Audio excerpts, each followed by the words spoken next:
And I think people have this idea that your mental reality is fixed.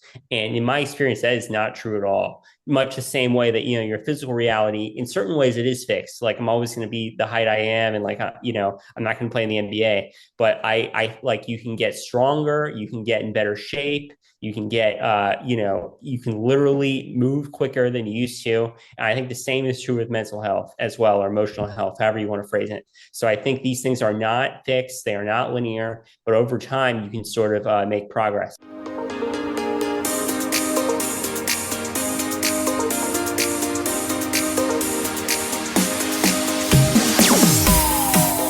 Mental health champions, if you follow my YouTube series, Writing with Authors, you recognize today's guest. He's an inspiring man who has really dove headfirst into research to heal himself. He has an incredible story where, after exploring and experiencing firsthand therapeutic treatment options from healing from childhood sexual abuse, he took matters into his own hands. He's incredibly inspirational. Alex, great to see you again. Thank you for joining the show.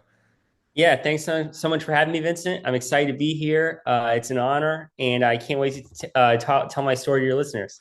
Oh, I'm sure they're getting ready and buckled up now for your story. The reason I'm excited about bringing Alex on today is his passion he displayed on the last show. He's really, as I say, dedicated his life to making it a better place for other people who have struggled in similar efforts. But Alex, welcome back again to a Mental Health Break. This is the number one podcast for mental health champions. I sit down with mental health advocates each week since 2020 to let you know that you are not alone.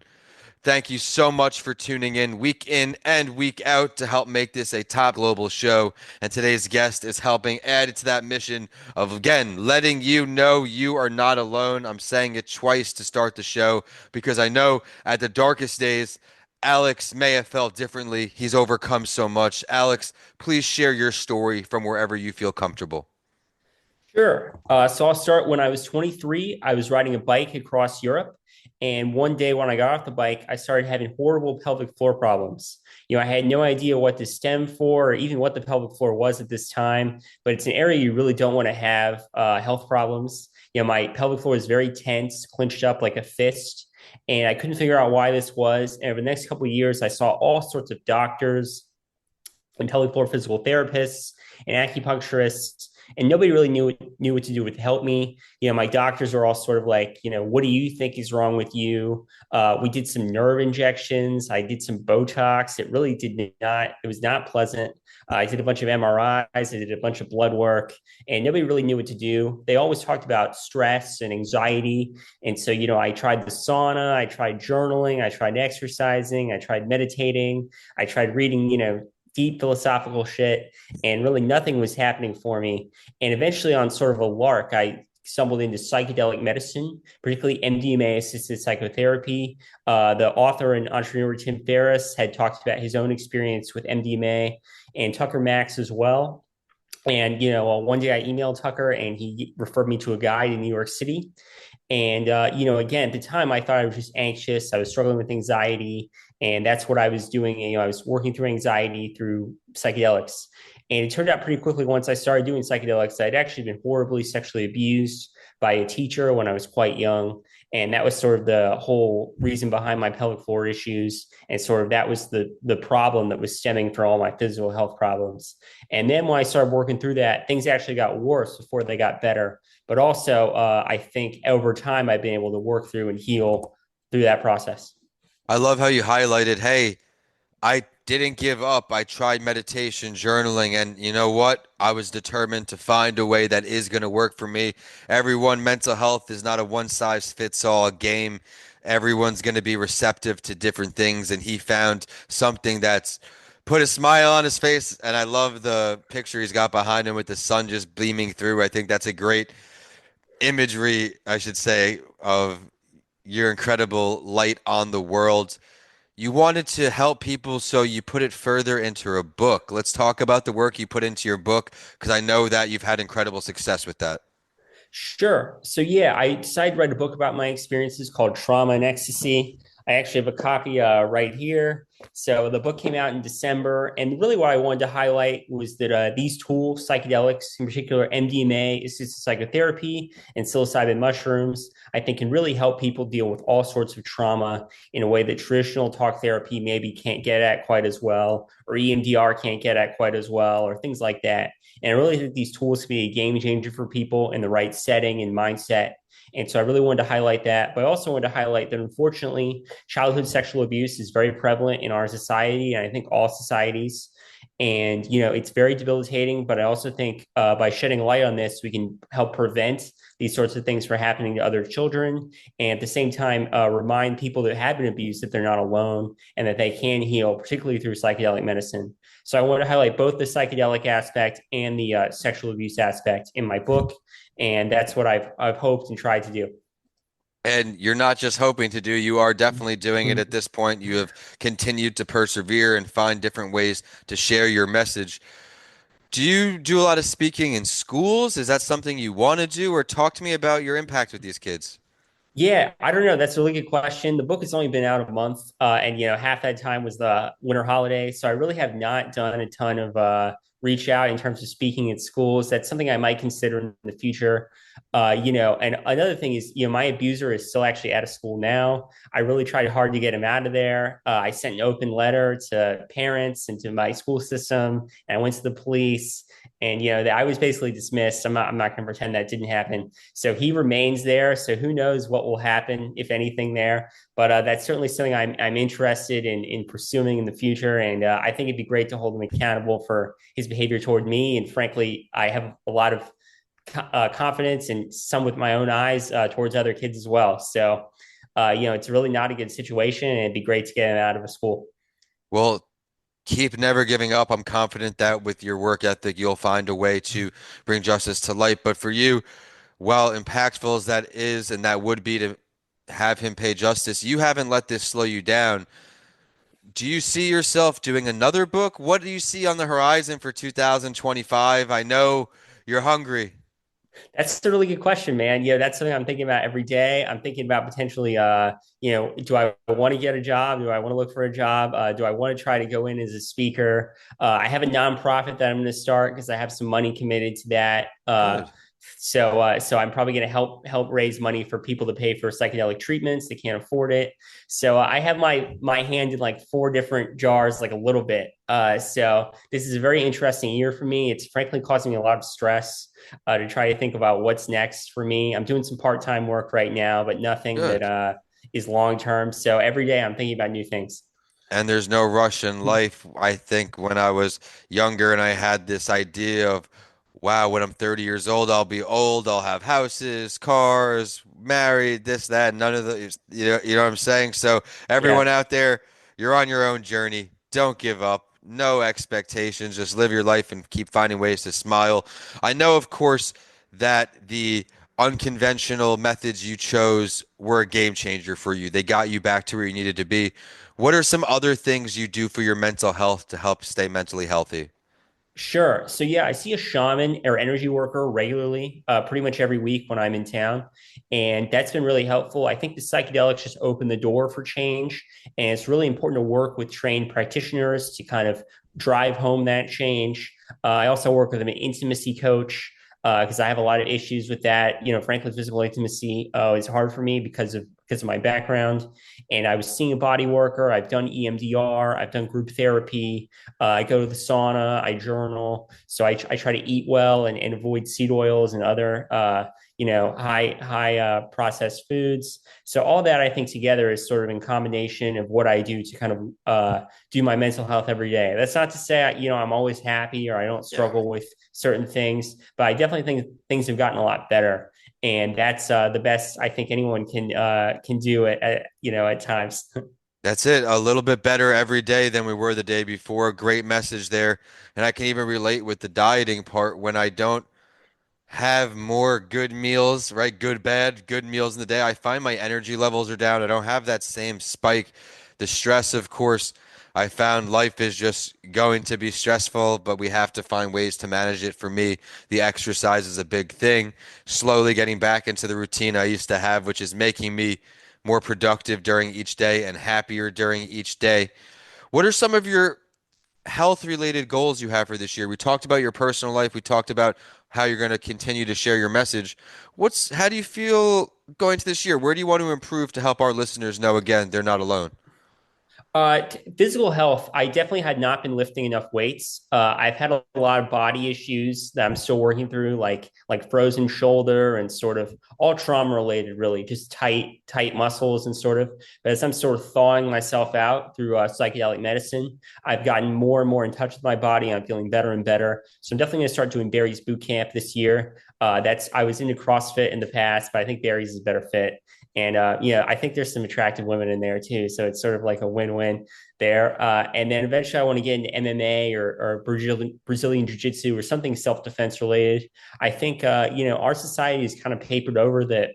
I'm trying to think the best way to phrase this, but violence is pretty important. I think to be able to protect yourself, protect those you love, and particularly in this era, there's unfortunately a lot of people who are really struggling with their own things, and occasionally they do take that on other people. And I think it's really important to be able to defend yourself in all sorts of ways.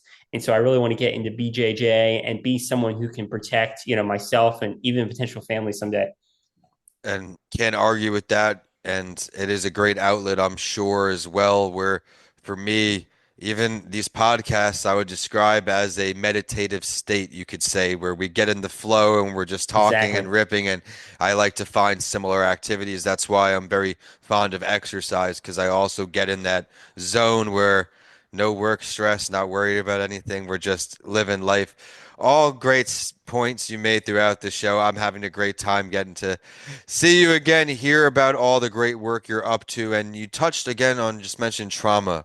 Can you offer some advice for people who are really going through a traumatic experience right now?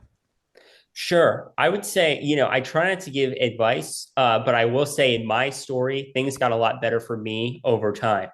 Because I did the work, worked with trained practitioners. I really made it a priority to to sort of improve my mental reality. And that was through psychedelics, that was through breath work, that was through the body work I do, that was through exercising, that was through journaling. And I think people have this idea that your mental reality is fixed. And in my experience, that is not true at all. Much the same way that, your physical reality, in certain ways, it is fixed. Like I'm always going to be the height I am. And like, I'm not going to play in the NBA, but I like you can get stronger, you can get in better shape, you can get, you can literally move quicker than you used to. And I think the same is true with mental health as well, or emotional health, however you want to phrase it. So I think these things are not fixed, they are not linear, but over time you can sort of make progress. And that's the truth. Do a little bit every day. And that seems to be the theme of this episode, where if you let yourself down today, the future you will pay for it. And now, even comparing it, excuse me, to a sales cycle in business, if I don't prospect today, you pay for that 90 days out because of how long it is. So everything is about improvement, not having these fictionalized deadlines or expectations. Expectations are just what people expect. Dedicate yourself to something, you will shatter it. And I think the fact that you share your story so willingly is what makes your story very special, because a lot of people, they can't get past that point of sharing their story. Oh, who will even listen? Who will it even help? Did you experience those thoughts before you shared your story the first time? Yeah, I think definitely a little bit. I think I felt because there was so little about male sexual abuse that I did have a confidence that there would be people that would resonate because that's such a topic that people shy away from. And I think there's little about psychedelics and trauma from a first person lens, but I think those things gave me a lot of confidence that my story could resonate. And it's still depending on who I'm still in the process now. My book has sold fine and it has 100 copies on it or 100 reviews on Amazon, but I'm always trying to get more. I think it'd be great if it can really take off. So we'll see what happens in 2025.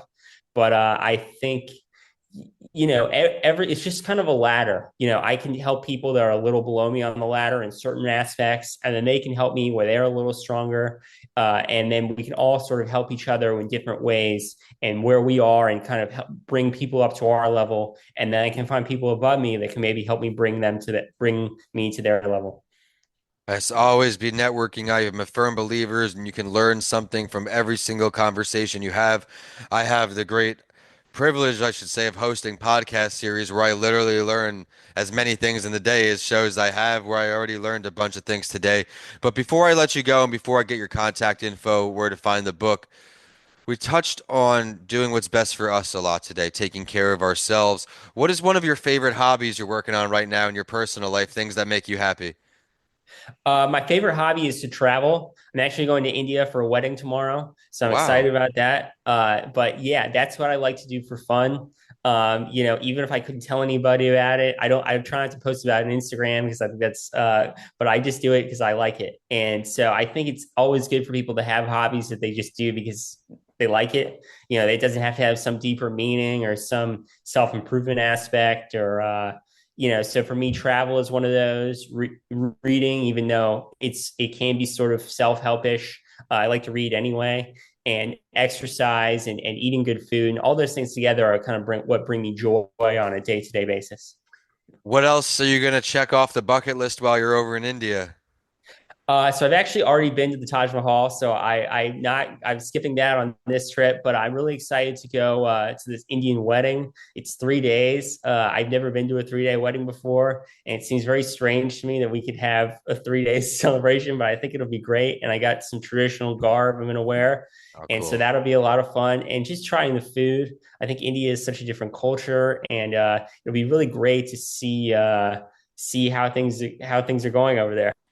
Do you have, I would love to be educated here. Do you have any information on what takes the 3 days? How does it work? I think the first day, honestly, not entire. I I'm have a not holding schedule. you to the truth here. Yeah. I think the first day there's like drinks, and the second day there's like a big I think party ceremony, and then the third day there's like vows, and it's like more serious and I think. But yeah, I'm not entirely sure. That's something I could definitely. All I know is I'm going to be at a hotel on a Tuesday and leaving on a Friday, and that's the extent of things I'm certain about. That's a nice little break in the normal pace of a week, and you get back home for the weekend to rest up and catch up on some sleep.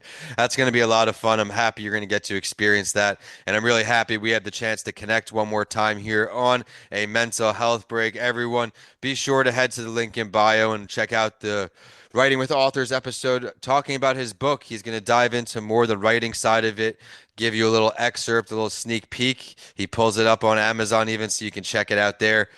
Where else can we find you online? Where else can we find your book if it's anywhere else? Sure. So the book is on Audible too. It's at Barnes and Noble. It's at a bookstore in Austin called Book People. And I'm still getting into some more bookstores around the country. And then my website is traumaandecstasy.com. And my Instagram is alex.l.abraham. And my email is alex@traumaandecstasy.com. So plenty of places to find me. People are reaching out a lot about different things, and I always try to answer quickly. And I'm really grateful for any reader feedback or ideas or reviews, whatever works for you. Hey, everyone, go check out his work. Be sure to connect with him. He's a great resource to have and a great example of the power of positivity, never giving it not your best effort. And I certainly look forward to catching up with him on another show later this year for him to update everyone on what's going on. Please check out the show. It is on all podcast platforms each week. Like us, leave a review, leave a comment for our guests. Big shout out to johnford.com. He has his empathy card set and empathy app ready to go. Coming Alive Podcast Production.com to get your podcast started today. And we'll show love to TampaCW.com, Tampa Counseling and Wellness, with our good friend Carlos Garcia. I had a great time. All you listeners, I hope you had a great time walking away inspired. And with that, we are signing off today. Alex, enjoy your trip to India, and let's talk soon. Thank you, Vincent. I'm so grateful to be here.